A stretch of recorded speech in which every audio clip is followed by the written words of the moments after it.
Austraalias Sydney lennujaamas kohtasime meid päätvad päästjad. Tomit lennukis akna ääres istudes hakkasime vestlema. Ja ta rääkis mulle, et töötab mungi Tondi Beachil elusid päästes. Ta on tõeline pomm, kes vedab mul hinge kinni. Ta on imeline ja kui sa teda rääkimas kuuleksid, oleks see puhas nauding. Poeetiline, suurejooneline, eksootiline, neulaadne isiksoos. Ütles, et tema giga kliivus.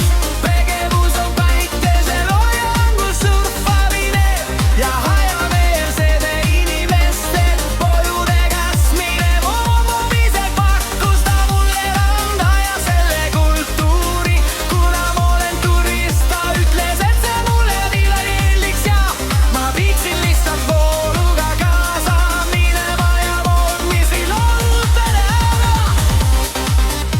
Ja ma ütles, olgu teeme, enne nägatas.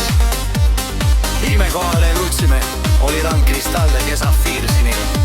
Kohtu maagiline, siis ütles ta: me toome oma asjad varsti, sa võid minu juures ööbida.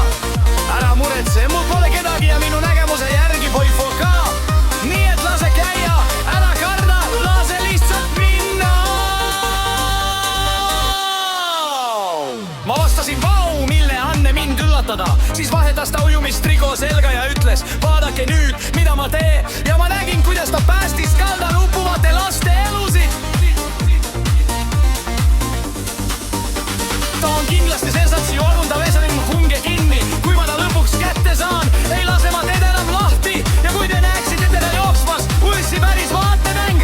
Kiired ja kaval, eksootiline, suurejoonene ja vallatu, täis tuld ja kirge. Ütle mulle, et sa armastad mind, isegi kui see on vallatu. Ütle inimestele, et sa okkad minu järele. Ja kui te näeksite teda riideid seljast võtmas, oleks see skandaal. Ja kui ta on ainult aluspesus, oleks see puhas naune. Nüüd ta on nii maitsev, afrodisiaakum, tõeline silmailu.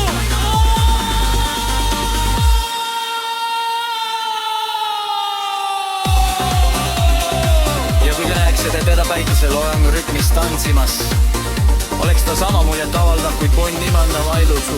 Eksootiline, nägus magnetiline, toolil ainulaadne pärl.